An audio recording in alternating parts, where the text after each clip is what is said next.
नमस्कार, मी नितीन मोरे मराठी धमालमध्ये तुमच्या सगळ्यांचं स्वागत करतो आहे. बॉईज चित्रपटाचा चौथा भाग आपल्या प्रेक्षकांच्या भेटीला येणार आहे आणि या चित्रपटाचा ट्रेलर खरंच खूप चांगल्या पद्धतीने पार पडला आणि याच चित्रपटातली एक नवोदित अभिनेत्री जुई माझ्यासोबत आहे. बरं जुई, कशी असतो?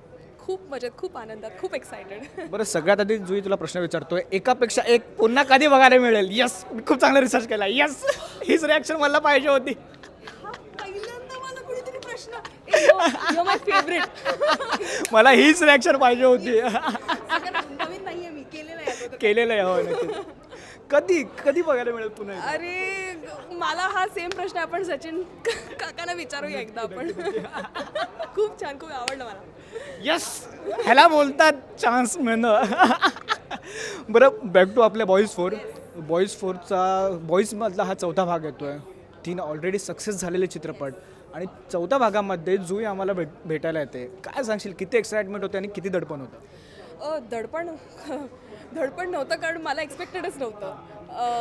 मला ह्याची खात्री होती की माझं सिलेक्शन नाही होणार आहे, कारण मी सगळीकडे तेच सांगते की स्ट्रगलिंग ॲक्टरला कसं आपण तुम्ही दिवसात 10-12 ऑडिशन देत असता आणि त्यातलं कुठलं सिलेक्ट होईल कुठलं नाही माहीत नाही, आणि तुम्ही अपेक्षा ठेवून मग शेवटी म्हणता की जाऊ दे, दिलं झालं तर झालं असं. पण रात्री 12 वाजता मला मेसेज आला आमच्या कास्टिंग डिरेक्टर जे शांतनू भाके आहेत की तू अवेलेबल आहेस का. म्हटलं काय विचारतोय, अवेलेबल मी आत्ता येईन.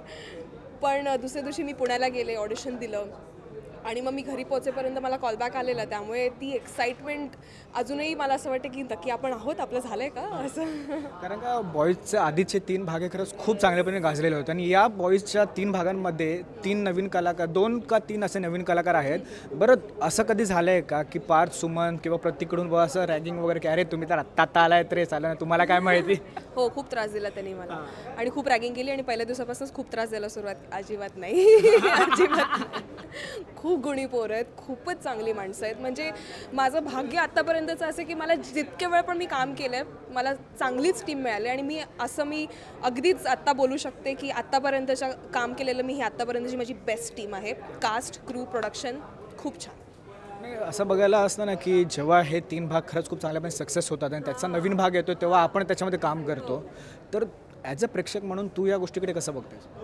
ॲज अ प्रेक्षक मी म्हणजे मी पाहिलं नाही अजून पूर्ण आमचा सिनेमा. जेवढं मी डबिंग केलं तेवढंच पाहिलं आणि मला खूप आवडलं. म्हणजे मी बायस असेन किंवा नसेल माहीत नाही, पण मला खूपच आवडलं. मी बॉईज या फ्रँचायझीची फॅन होतेच आणि I think they've done justice. मला जितकं मी बघितलं मला खूप आवडलं.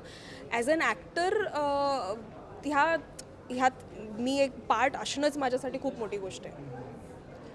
बरं, चित्रपटाचा दिग्दर्शक विशाल दादानी तर सगळ्यांसोबतच काम झालं. त्याची कार्यशाळा असं म्हणजे आम्ही आता पार्थसोबत गप्पा मारताना आम्हाला पार्थ बोललं की जोपर्यंत शिव्या आणि मार पडत नाही तोपर्यंत आम्हाला असं वाटत नाही की आम्ही बॉईज बनवतोय करून. काय सांगशील विशाल दादासोबत काम करण्याचा तुझा अनुभव? त्याचे जे वर्कशॉप असतात ना सरांचे, म्हणजे मजेदार पण असतात आणि म्हणजे तुम्ही आत्ता जरी मला बोलत की उद्या विशाल सरांसोबत वर्कशॉप करायचं तर पहिलं मी अशी होईन ओके, आणि मग नंतर की ठीक आहे आपल्यासाठी चांगलंच आहे, व्हायलाच हवं असं ते असतं. पण त्या वर्कशॉपमुळे मला इतका फायदा झाला आहे ॲज अन ॲक्टर. मी सेटवर जायचे ना, मी फुल नताशाच्या कॅरेक्टरमध्ये होते. म्हणजे मला अजिबातच काही पूर्वतयारी करायची गरज नव्हती, कारण ते 15 दिवस आम्हाला असं राबवलेलं, असे एक्सरसाइज केलेले.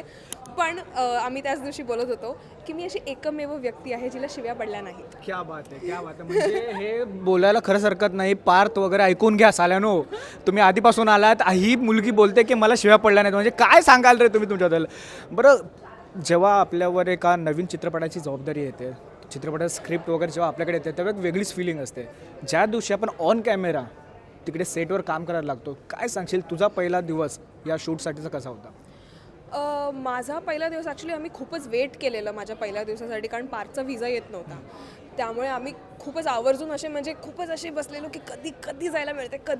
आणि जेव्हा जायला मिळालं तेव्हा ती नर्वसनेस पूर्ण गेलेली, कारण आम्ही इतकं एक्सायटेड होतो ना फक्त काम करण्यासाठी, त्या एक सीन देण्यासाठी, की ते दडपण अजिबातच नव्हतं. इनफॅक्ट आम्ही सगळेच असे फुल तयार होतो की आता नाव this is my time to shine, अशा पूर्ण आम्ही ॲटिट्यूडमध्ये होतो. बरं जुई, मला तुला हा प्रश्न विचारायला आवडेल की तू ह्या सगळ्या मुलांसाठी टूर गाईड म्हणून कधी काम केलंस का? कारण का जर जुईचं जेवढं रिसर्च मी केलं, मायामी असू द्या, व्हिएतनाम असू द्या, सगळ्या ठिकाणी जुई खूप चांगल्या पद्धतीने, पुन्हा एकदा मला चान्स मिळाला आहे. चान्स खरंच खूप चांगला आहे. हीच मला अशी रिॲक्शन मला खरंच खूप अपेक्षित असते. झाले का कधी असं? अरे तुम्हाला नाही माहिती, थांबा मी तुम्हाला सांगते इकडे काय असतं, कसं असतं ते. नाही, लंडनला माझं फर्स्ट टाईम होता ॲक्च्युली जाणं. तर आमचा टूर गाईड अभिनय बेर्डे होता. अच्छा.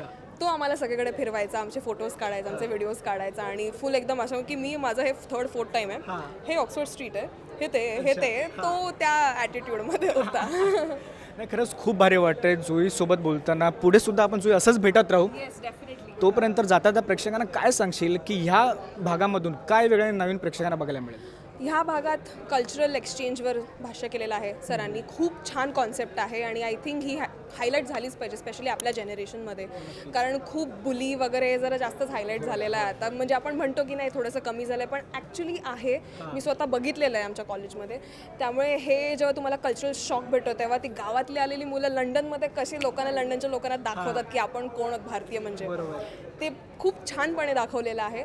आणि मेन म्हणजे नवीन कलाकार आहे त्याच्यामध्ये, खूप मेहनत घेतलेली आहे. त्यामुळे नवीन कलाकारांना प्रोत्साहन देण्यासाठी तरी थिएटरमध्ये जाऊन हा सिनेमा बघावा असं मला वाटतं, कारण खरंच बघण्यासारखं आहे आणि सगळ्यांचं काम खरंच खूप छान झालं आहे. खरंच खूप भारी वाटतं तुझ्यासोबत गप्पा मारून. आत्ताच आपल्या चित्रपटाचा ट्रेलर लॉन्च झाला आहे खूप चांगल्या पद्धतीने. पुढे प्रमोशन दरम्यान आपण असंच भेटतो. तोपर्यंत खरंच खूप थँक्यू. थँक्यू.